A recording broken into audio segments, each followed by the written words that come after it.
If you've been debating on quitting video games, on the one hand you want to quit, but on the other you have put so much time into them that you are emotionally attached and you find it hard to quit, I think this video is going to help you. My name is Charlie. I was chronically addicted to video games, but now I quit and I help other young guys overcome digital addiction, so subscribe for more videos like this one. So what is the sunk cost fallacy?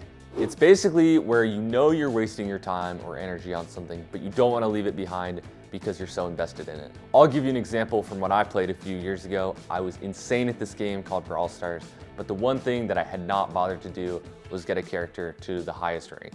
At this point, I knew that I should delete video games and move on with my life, but I had put thousands of hours into this game and it was really bothering me that I did not yet have a guy at this highest rank yet before I deleted it. So what did I do? I grabbed my teammates from the competitive mode, we squatted up, and I ended up getting it. The problem was that took probably 20 or 30 hours because almost nobody has characters that high, so it took like 8 minutes to find every match. And it did feel great when I finally got it, but it really was a complete waste of my time, and I did quit video games shortly after that point. Why do I tell you this story? Because during this entire phase, and even before that point, I was big time guilty of the sunk cost fallacy. I was around 17 when I finally realized that video games were pretty much useless for me, but I was still grinding Brawl Stars and getting these high ranks for a while, even with that thought in the back of my mind. Mentally, I was going kind of crazy because the logical part of my brain was saying to uninstall, but emotionally, I put so many hours into it that I couldn't take it off my phone. Now that it has been off of my phone for a couple years, I can tell you that spending all that extra time had absolutely no benefit for my life.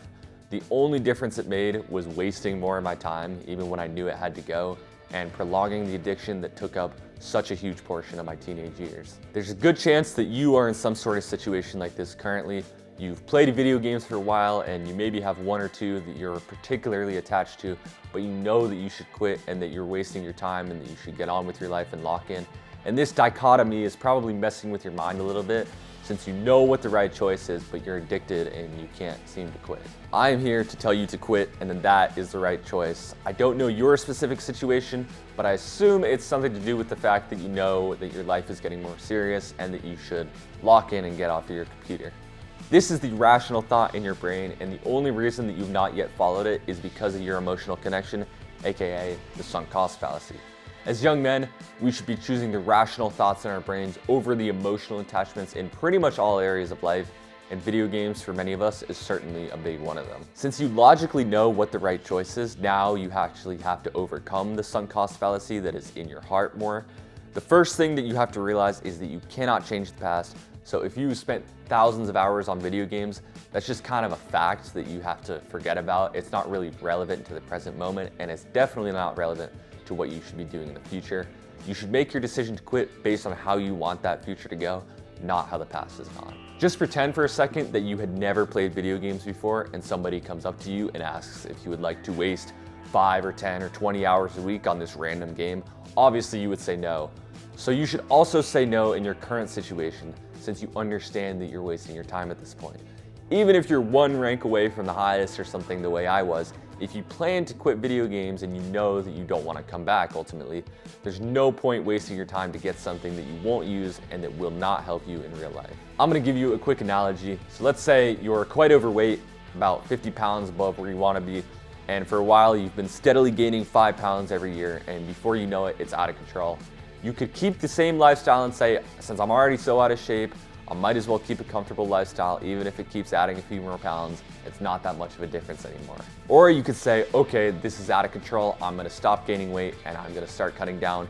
Even if you did not cut down at all, staying where you're at is better than continuing to gain the 5 pounds every year. But replacing the weight gain with the weight loss would be the best result. So why not say instead of 5 pounds, let's say for you it's 500 or 1,000 or 2,000 hours a year on video games. Why not cut that out of your life and at least stop the habit when you only lost, let's say 2,000 hours or something, instead of letting that become 4,000? And why not go even further with that analogy and actively start to replace it with something? You're probably in one of two situations. You either have something that you can think of to replace video games with, or you have something important to do that you're not doing because you're playing too much. It doesn't really matter which one is your situation, since they both have the same solution. You gotta cut out the video game, even if you're really attached. It probably is gonna suck. I know for me it definitely did, but you gotta remember with that logical part of your brain that this is the best decision for your future self. You probably are gonna start feeling like a withdrawal, almost like you would if you were recovering from a drug addiction, since video games are definitely something like that in my opinion. So when you uninstall, be prepared for that feeling to mess with your mind a little bit, but remember that that is a chemical and an emotional feeling, and that just because you're experiencing that doesn't mean you actually have to listen to what your brain is telling you in that moment. Make sure that you have a replacement that is actually helping you toward your goals in real life so that you have something to fill that time with and you don't fall back into the habit. Thank you for watching. If this video or this perspective helped you out, or you need help getting uncooked and actually having a process to help recover from your addiction, join my WAP. It's the first link in the description. Goodbye.